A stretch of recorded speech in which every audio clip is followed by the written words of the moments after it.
Julian Carter had everything, or at least that's what the world believed. CEO of Carter Holdings, 41 years old, worth over $900 million. He lived in a penthouse above the clouds, drove cars no one else in his city owned, and dined in places where the wait list was longer than most people's patience. People respected him, feared him, envied him, but no one called him after 10 p.m.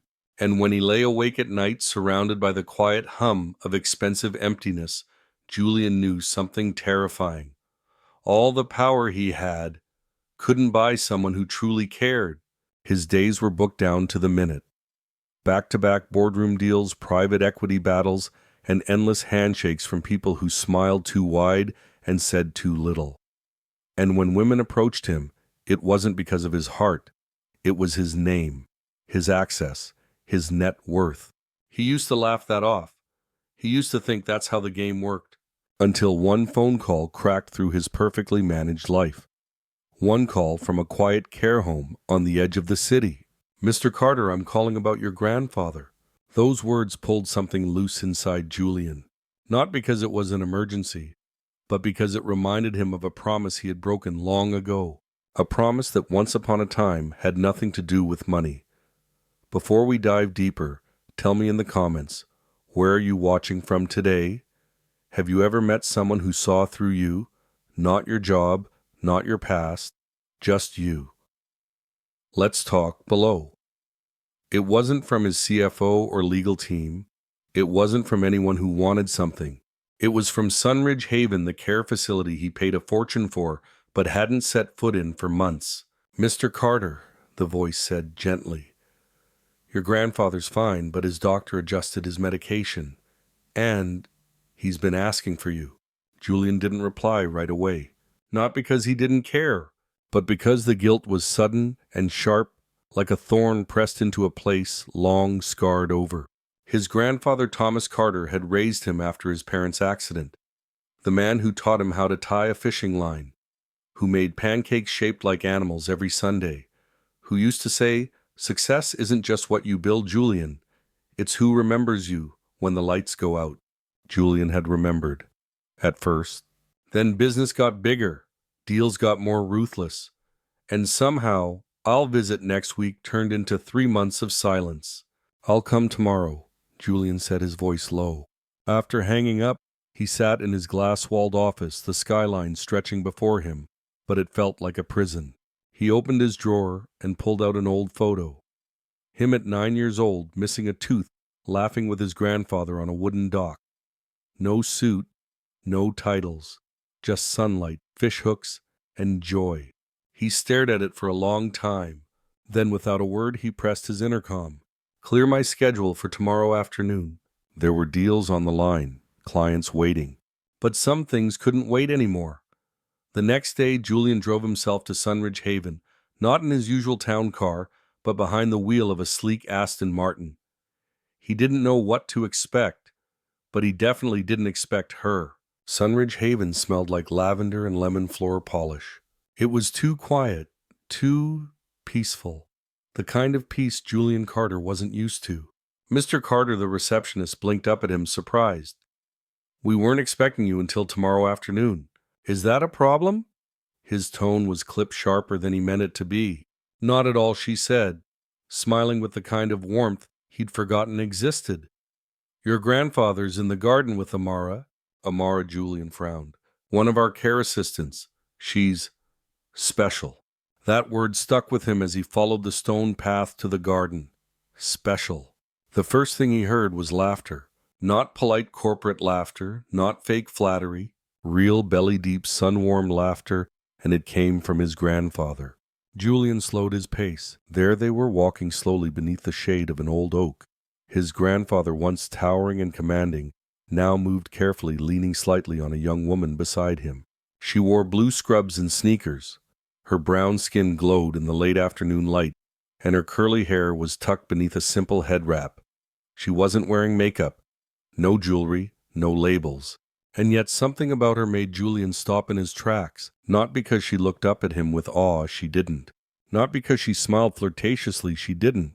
She looked at him like he was just another visitor. Another grandson. It was the first time in years someone had met Julian Carter's eyes and not immediately calculated his worth, his net worth. Grandpa Julian greeted, his voice catching a little. Julian, my boy. Thomas's face lit up like a summer morning. I was just telling Amara about the time we caught that stubborn catfish at Lake Hudson. Amara grinned. He said you screamed louder than the fish did.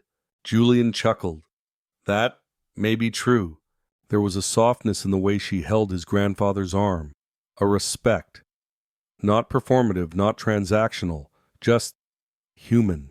Nice to meet you, Mr. Carter, Amara said, simply nodding. Then, with no lingering look, no probing question, she turned to check on another resident. Julian watched her go strangely off balance, and for the first time in a long time, he didn't know how to read someone. She's different, isn't she? His grandfather asked, eyes twinkling. Julian nodded, watching Amara's silhouette disappear into the hallway.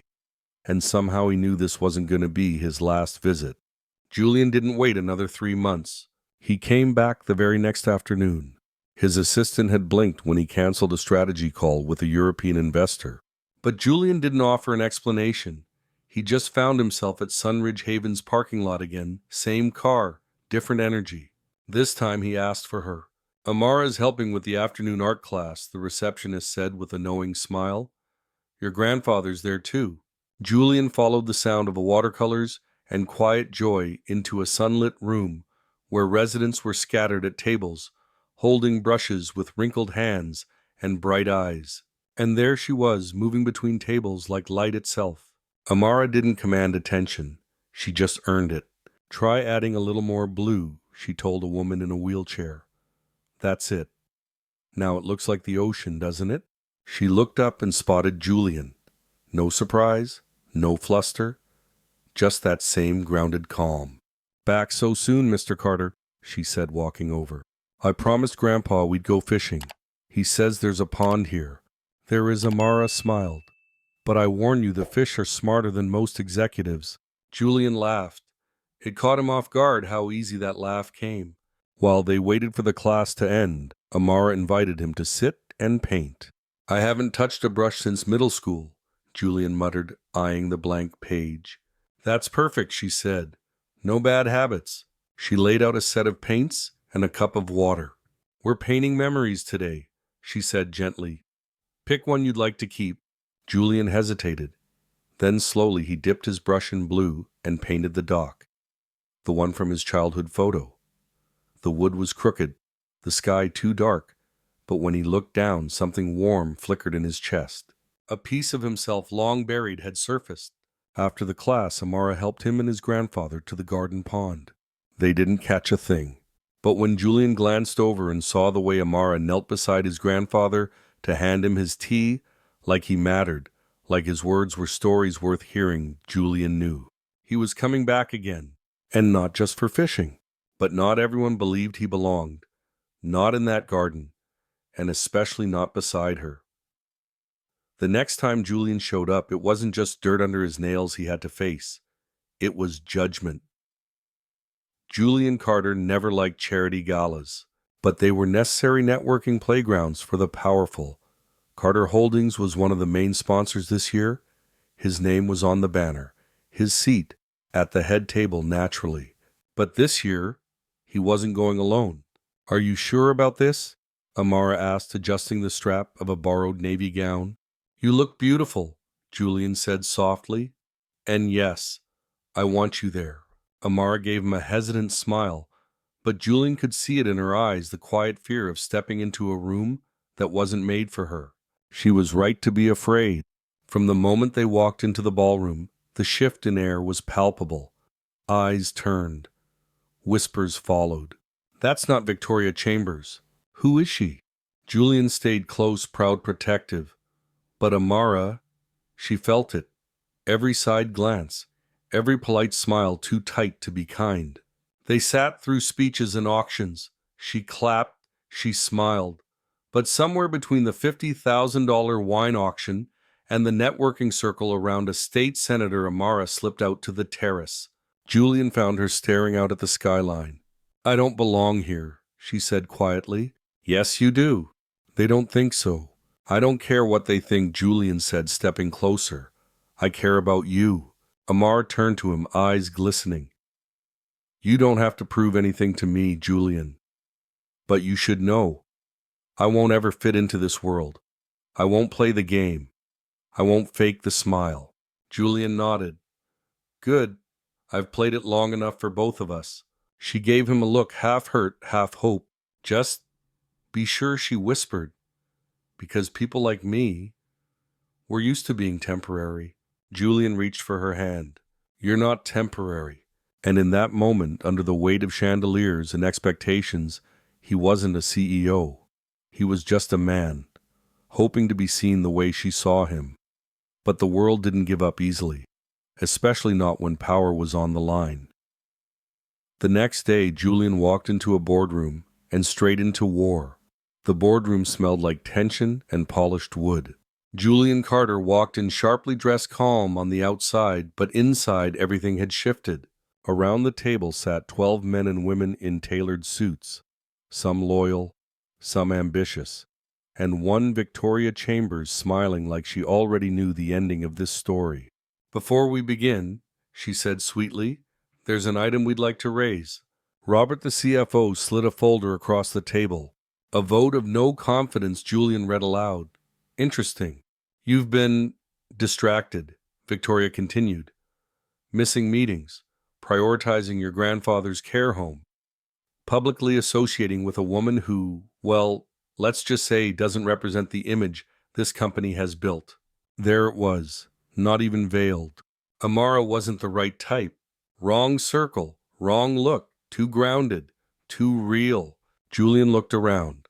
The same people who had nodded at him for years, some now shifted in their seats, uncomfortable, waiting to see which side would win. He straightened his shoulders. You're right. I have changed, he said, voice firm, and for the first time, I'm proud of it. A few brows raised. This company was built by my grandfather, not just for profit, but for purpose. Somewhere along the way, we lost that. We became a machine that generates returns, not results. We serve shareholders, but not people. He clicked a remote. Behind him, a screen lit up with charts, photos, impact metrics, none of which had ever made it into their quarterly briefings. We're going to change that, Julian declared. We're launching a new division focused on affordable housing, food insecurity, and educational equity. Victoria scoffed. So this is about her, about impressing your charity case. Julian's voice didn't rise. This is about me, realigning with what matters, with who I want to be. If that costs me this seat, so be it. He paused. Let silence do its work. Then turned to Robert. You wanted leadership. This is what it looks like. One by one, board members voted. Not all in his favor, but enough. Victoria stood slowly, face tight. You've just politicized this company. No, Julian said. I've just humanized it. The war was won on paper. But love, that was a different kind of battle. And Amara, she still wasn't sure she belonged in his world, until Julian made her a promise in front of everyone. The following weekend, Carter Holdings hosted its annual charity gala. Glittering chandeliers, champagne towers, cameras flashing at every entrance. Julian stood at the steps, adjusting his cufflinks, not out of vanity but nerves, because tonight he wasn't walking in with a fellow board member. He was walking in with her. Amara stepped out of the car wearing a deep emerald dress she'd borrowed from her sister. Her curls were softly pinned, her makeup barely there, and yet she took his breath away. You still sure about this? She whispered. Never been more sure, Julian said, offering his arm. Inside, heads turned. This time, it wasn't just curiosity, it was confusion and judgment. Victoria Chambers stood near the bar glass, in hand smile like a dagger. Julian didn't flinch. He led Amara through the crowd, past the whispers, straight to the head table. And when the host introduced him, Julian stood not to talk about stocks or expansion, but about impact. Sometimes, he said into the mic, we forget that the richest people in the room aren't the ones with money, but the ones who give love freely. His eyes found Amara's. Tonight I'd like to introduce not just a guest, but the person who reminded me who I am and who I want to be. The room fell quiet. Amara froze. Julian stepped down from the stage, walked over, and took her hand. "And if that costs me a few uncomfortable glances?" He smiled. "Let them stare.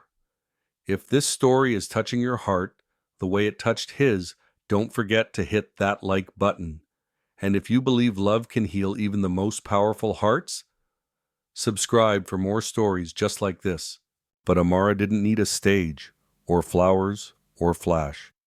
What she needed was one thing only he could give: a promise. Not just in words, but in the life they would build together. 2 months later, the empty lot beside the community garden was no longer empty. Where once there had been weeds and cracked pavement, now stood raised beds, rows of seedlings, and a half-finished greenhouse waiting for its roof. Julian stood in the dirt, his shirt damp with sweat, his designer shoes long abandoned. Amara walked toward him with 2 lemonades in hand. "How's it coming along, Farmer Carter?" she teased. He grinned. "Don't laugh. I built that compost bin with my own hands." "I know. It leans like a confused giraffe." They laughed. She handed him the drink, and they watched the children from the neighborhood run between rows of basil and beans. Julian glanced sideways at her. "You know, I spent most of my life chasing legacy. And now I'm building it." He reached into his pocket, pulled out a small velvet box. No speech, no audience this time. Just him and her. "I don't need stages, or votes, or headlines," he said. "I just need you. Will you marry me?" Amara's breath caught. There were no fireworks, just wind in the garden and the sound of children laughing. "Yes," she whispered, eyes shining. As he slid the ring onto her finger, Julian smiled. For the first time in his life, he was wealthy in a way no number could measure. And this was the kind of rich he'd never trade for anything. Not all riches can be measured in dollars. Some are built in gardens, in quiet moments, and in promises kept. If you want more stories that speak to the heart, subscribe, leave a comment, and share this with someone who still believes in love that changes everything.